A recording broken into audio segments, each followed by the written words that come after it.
के मौक़िफ़ के बरअक्स हिजाब को ममनू करार दिए जाने पर न्यूज़ 18 उर्दू की खबर के बाद वज़ीर दाखिला डॉक्टर नरोत्तम मिश्रा ने दतिया कलेक्टर को जांच के अहकाम जारी किए हैं। वाज़ेह के दतिया के गवर्नमेंट डिग्री कॉलेज में मुनक़्क़िदा स्कॉलरशिप कैंप में जब 2 मुस्लिम तालिबान हिजाब में फॉर्म दाखिल करने के लिए गई तो वहां पर बजरंग दल और दुर्गा वाहिनी कारकुनान के जरिए एहतजाज किया गया और कॉलेज इंतजामिया से उनके खिलाफ कार्रवाई करने का मुतालबा किया गया था, जिसके बाद कॉलेज प्रिंसिपल DR राहुल ने कॉलेज में हिजाब को ममनू करार दिए जाने का नोटिस चस्पा करवा दिया था। वज़ीर दाखिला डॉक्टर नरोत्तम मिश्रा का कहना है कि मध्य प्रदेश में हिजाब पर कोई पाबंदी नहीं है। कॉलेज के प्रिंसिपल ने क्यों ऐसा अहकाम जारी किया है उसकी जांच के लिए कलेक्टर दतिया को अहकाम दिया है। और साथ ही मैं फिर वाज़ेह कर देना चाहता हूं कि हिजाब पर पाबंदी को लेकर मध्य प्रदेश सरकार के पास कोई तजवीज़ ज़ेर-ए-गौर नहीं है। सांप्रदायिक सौहार्द की जीती जागती मिसाल हमारा दतिया है।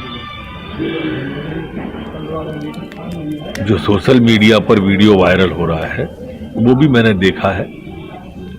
महाविद्यालय के प्राचार्य ने किस परिस्थिति में, किस कारण से और क्यों इस तरह का आदेश निकाला, मैंने कलेक्टर दतिया को तत्काल निर्देश दिए कि इसकी तत्काल संज्ञान लें।